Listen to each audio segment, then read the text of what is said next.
اور چہرہ کہتے اس چیز کو ہے کہ جس کے ذریعے آدمی لوگوں کی طرف متوجہ ہوتا ہے. جو چیز لوگ دیکھتے ہیں جب وہ لوگوں سے متوجہ ہو تو وہ اسی کو چہرہ کہا جاتا ہے. تو کہتے ہیں وہ من ہو فمن و انفن, کیونکہ یہ دونوں چیزیں بھی ظاہری طور پہ سامنے والا آدمی دیکھتا ہے انسان کی. تو ناک اور اس کا منہ دونوں جو ہے وجہ میں شامل ہے, چہرے میں اس کا شمار ہوتا ہے. اور فمن و انفن اس لیے کہا ہے کیونکہ ذکر مدمدہ اور استنشاق اور استثمار اس کا ذکر آگے آنے والا ہے, تو اسی لیے فمن اور انفن دونوں کو شامل کر دیا.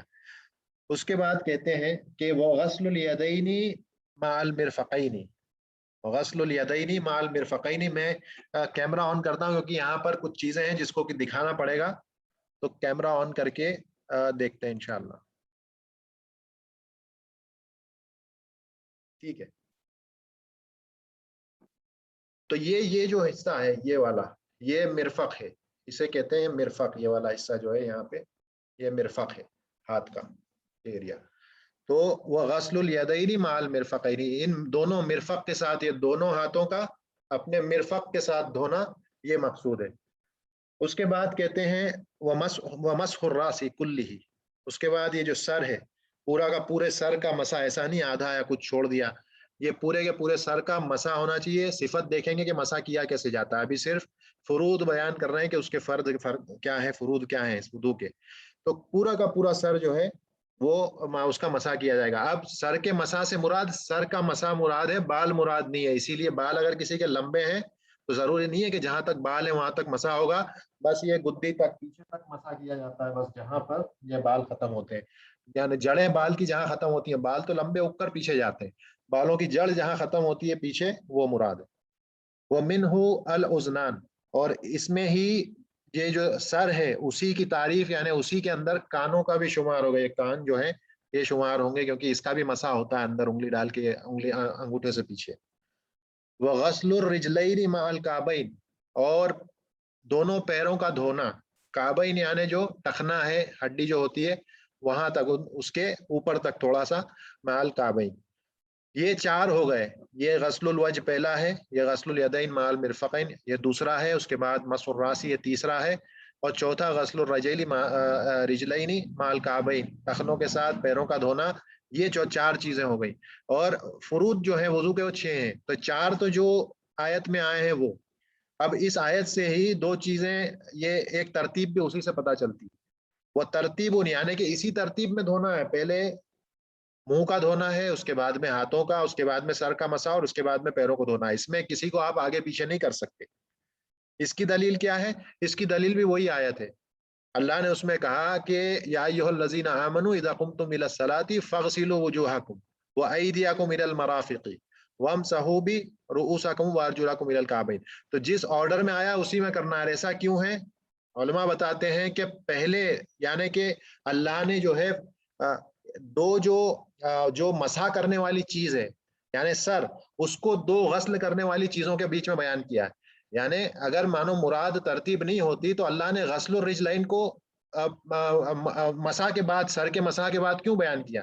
جہاں غسل کا ذکر ہو رہا تھا ایک ہی ساتھ پہلے تینوں کو بیان کر دیتے اور بعد میں سر کے مسح کو بیان کرتے, لیکن سر کے مسح کو بیچ میں بیان کرنے کی وجہ یہ ہے کہ مقصود ترتیب ہے. تو اس وجہ سے ترتیب کی دلیل بھی اسی آیت میں ہے, اور اس کے بعد نبی صلی اللہ علیہ وسلم کی حدیثوں سے پتہ چلتا ہے کہ اس میں موالات بھی ہونا چاہیے. یہ چھٹی جو ہے, اس کا یہ چھٹا جو فروض ہے, فروض میں چھٹی چیز یا اس کا رکن جو ہے وہ چھٹا کیا ہے؟ موالات. یعنی کہ ایک کے بعد ایک فوراً ہونا چاہیے, لمبا طویل وقفہ بیچ میں نہیں گزرنا چاہیے. مراد یہ ہے کہ یہ نہ ہو جس کی آگے بیان کر رہے ہیں کہ موالات سے مراد کیا ہے؟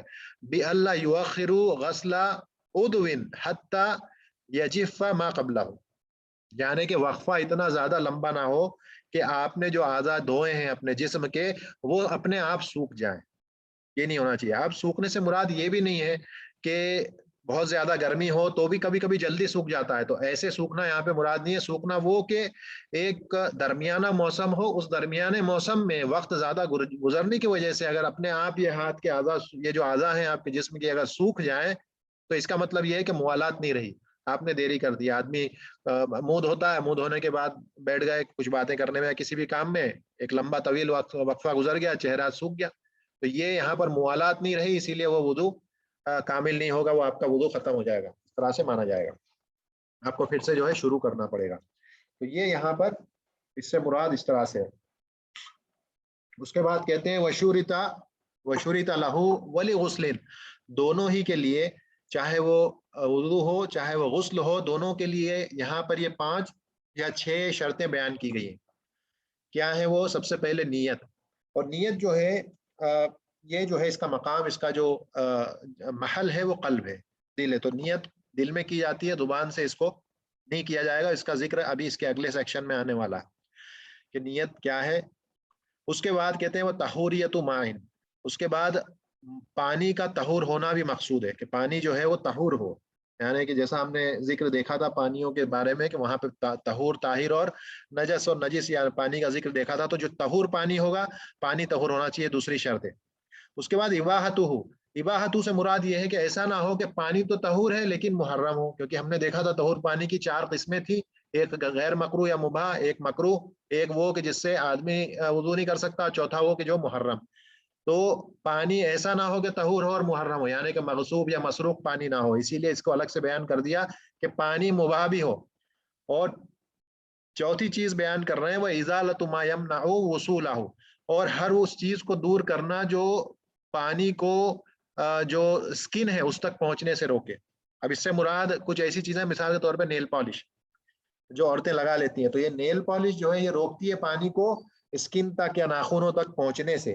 تو مراد یہ ہے کہ وہ چیز جس کا وزن، جس کا کوئی ماس ہوتا ہے، وزن ہوتا ہے، تو وہ چیز یہاں پر مراد ہے. رنگ مراد نہیں ہے. مثال کے طور پہ ہنا، وہ مہندی صرف کلر دیتی ہے، وہ اس پر کوئی ایسی چیز، کوئی لیئر نہیں بن جاتی آپ کے جسم پر کہ جو کہ پانی کو کھال تک پہنچنے سے روکے یا ناخن تک پہنچنے سے روکے. تو یہاں پر مراد جو ہے وہ ایسی چیز ہے جس کا خود کا ایک وزن، ایک ماس ہوتا ہے، جو کہ کھال پر یا ناخن پر جم جائے تو وہ اندر سکن تک پانی کو پہنچنے سے روک دے. تو ایسی کوئی چیز ہے تو اس کا ازالت کرنا، اسے دور کرنا ضروری ہے. اور پھر کہتے ہیں وہ انقطاع موجب، یعنی جو موجبات وضو ہیں، جس کی وجہ سے وضو جو ہے واجب ہو جاتا ہے، ان چیزوں کا ختم کر دینا بھی ضروری ہے. ایسا نہ ہو کہ پیشاب کے قطرے ہوں، یا یعنی جو پیخانہ ہو، پیشاب ہو، یا ایسی کوئی چیز جو کہ موجبات وضو میں سے ہو، یا ہوا کا خارج ہو جانا، ان ساری چیزوں کو ختم کرنا ضروری ہوگا. یہ، اور اس کے بعد ایک اور شرط جو یہاں بیان نہیں کی، وہ اس وجہ سے نہیں کی کیونکہ وہ ہمیشہ لازم نہیں آتی ہے. وہ اسی صورت میں کہ مثال کے طور پہ جیسے ہم نے دیکھا تھا استنجا اور استجمار، تو وہ استنجا اور استجمار بھی اس کے بعد آ جائے گا ان لوگوں کے لیے، وضو تجدید کے لیے نہیں، لیکن ان لوگوں کے لیے جنہوں نے پیشاب وغیرہ کیا ہے، تو اس کے لیے پہلے آپ کو استجماع اور استنجا کرنا پڑے گا، اس کے بعد ہی آپ کا وضو صحیح ہوگا. اگر بنا استنجا اور استجمار کے وضو بنا لیا تو وضو صحیح نہیں ہوگا. کس صورت میں؟ کہ جب ان کا یعنی حدث اصغر ان کو لاحق ہو گئی ہو، اس صورت میں ضروری ہے کہ استنجا یا استجمار یا تو پانی سے یا پتھر سے کیا جائے. اب کیا واجب ہے؟ وتجب فیہما، ان دونوں میں یعنی کہ غسل اور وضو میں کیا چیزیں واجب ہیں. تو پہلی چیز جو ہے جس کا ذکر کر رہے ہیں تسمیہ. یہ تسمیہ ہی اصل مراد ہے یہاں پہ، کہ تسمیہ عند الحنابلہ واجب ہوتی ہے، یعنی کہ بس بسم اللہ کا کہنا وضو سے پہلے. یعنی کہنا سے مراد زبان سے کہنا نہیں ہے. اسی لیے یہاں جو ذکر آیا وہ کیا آیا ہے؟ وہ التسمیۃ مع الذکر. یہ یعنی کہ کتابت کی غلطی نہیں ہے، لکھنے کی غلطی نہیں ہے کہ یہ زال کے اوپر دمہ آیا ہے. زال کے اوپر اگر فتحہ کسرہ آتا ہے الذکری، تو ذکری جو ہے لا بد من النطق کی، اس کو بولنا ضروری ہے، زبان سے بولنا پڑے گا تو وہ ذکر کہلائے گا.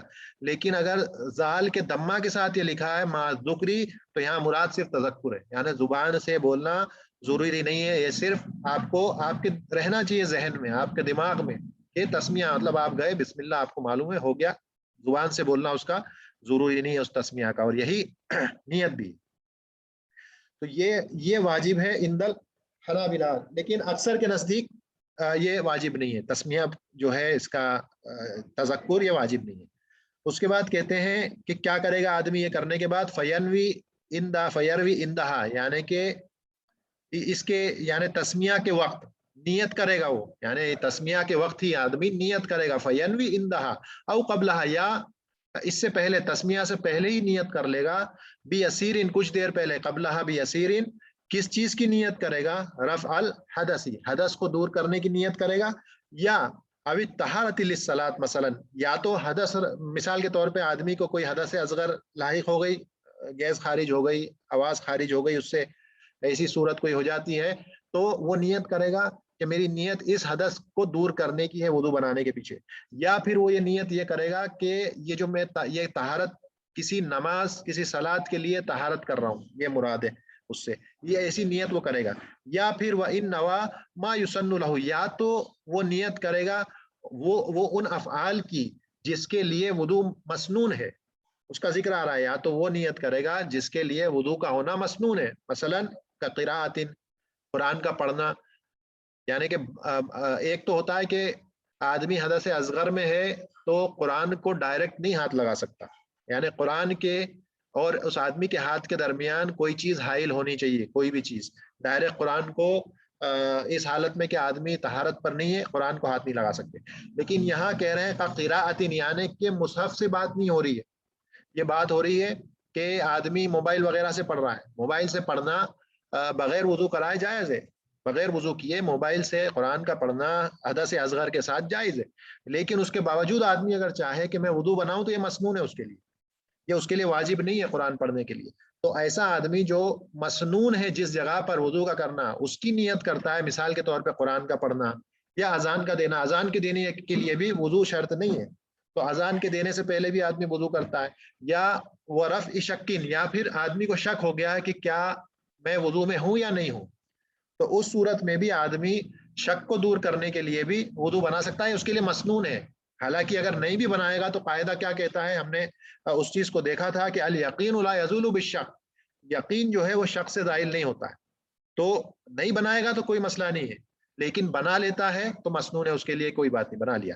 وہ غضب اسی طرح سے غصے کی وجہ سے وہ بھی مسنون ہے، نبی صلی اللہ علیہ وسلم نے فرمایا تم میں سے کسی کو غصہ آئے تعوذ کہو وضو بنا لو، تو وہ اس وقت بھی وضو بنا لیتا ہے، کوئی مسئلہ نہیں ہے، مسنون ہے وہ، یا او نوا التجدید ناسیا حدثہ، یا پھر ایک آدمی ہے جو بھول گیا ہے کہ وہ حدث اصغر اس کو لاحق ہوئی تھی، وہ بھول چکا ہے، اور بھول کر کے صرف وضو اس نیت سے بنا رہا ہے کہ میں صرف وضو کی تجدید کر رہا ہوں، اسے یاد نہیں ہے کہ اس سے حدث اصغر لاحق ہو گئی تھی، وہ بھول چکا ہے، وضو کیسے بنا رہا ہے، تجدید کی نیت سے، کہ اگلی نماز آئی وضو کو میں تجدید کر لوں، تو بھول گیا کہ اسے حدث ہوئی تھی اور تجدید کے طور پہ اس نے وضو بنا لیا، یا او الغسل لنحو جمعۃ او عید، یا پھر وہ غسل کرتا ہے جبکہ جنابت کی حالت میں تھا، بھول گیا، اور غسل کیوں کر رہا ہے، جمعے کے لیے کر رہا ہے یا عید کے لیے کر رہا ہے، تو یہ جتنی بھی وجوہات یہاں بیان کی گئی ہیں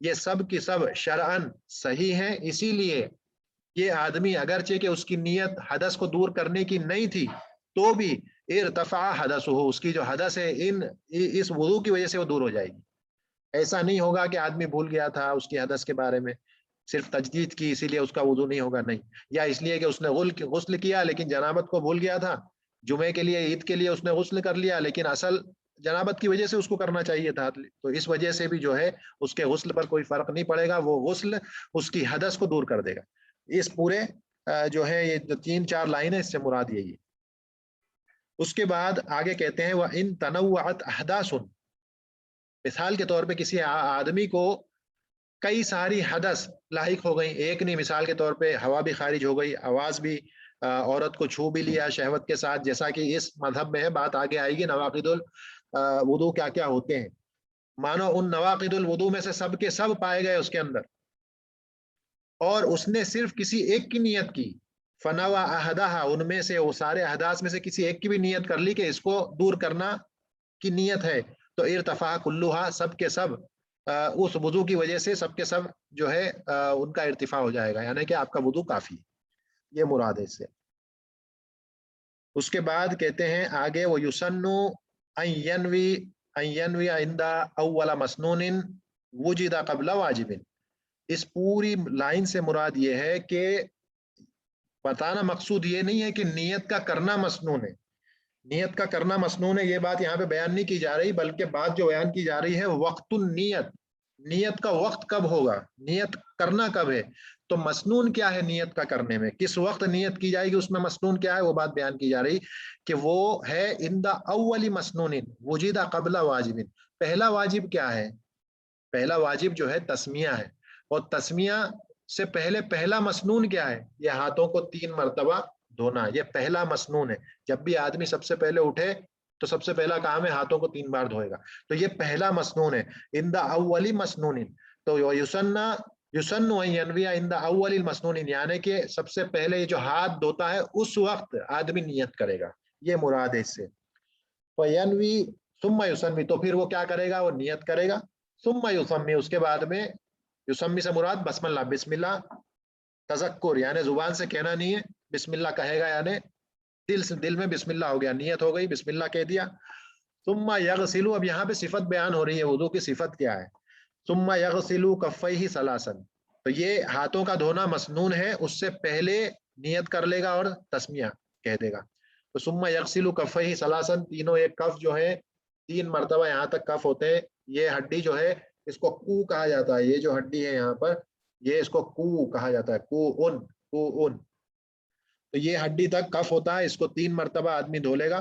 ثم یتمدمد ثم یستنشق بیمینہ ویستنثر بیسارہ ثلاثا ثلاثا، اس کے بعد عند الحنابلہ جو ہے یہ مدمدہ، استنشاق اور استنثار، یہ تینوں چیزیں جو ہے واجب ہیں ان کے یہاں۔ کیوں؟ کیونکہ جیسے پہلے بات گزری، منہ اور ناک یہ دونوں چیزیں چہرے میں شمار ہوتا ہے، یہ چہرے میں پوری چیز شمار ہوتی ہے، اسی لیے مدمدہ یعنی کہ کلی کرنا، منہ میں پانی بھر کر کے اور اس کو نکالنا منہ سے، وہ مدمدہ ہے۔ استنشاق کہتے ہیں، یہ پانی جب لیتے ہیں ایسے تو اس کو ناک میں کھینچنا، پانی کو ناک میں کھینچنا استنشاق ہے، اور اس کے بعد میں اس پانی کو ناک سے باہر نکالنا استنشار ہے، یہ استنثار ہے۔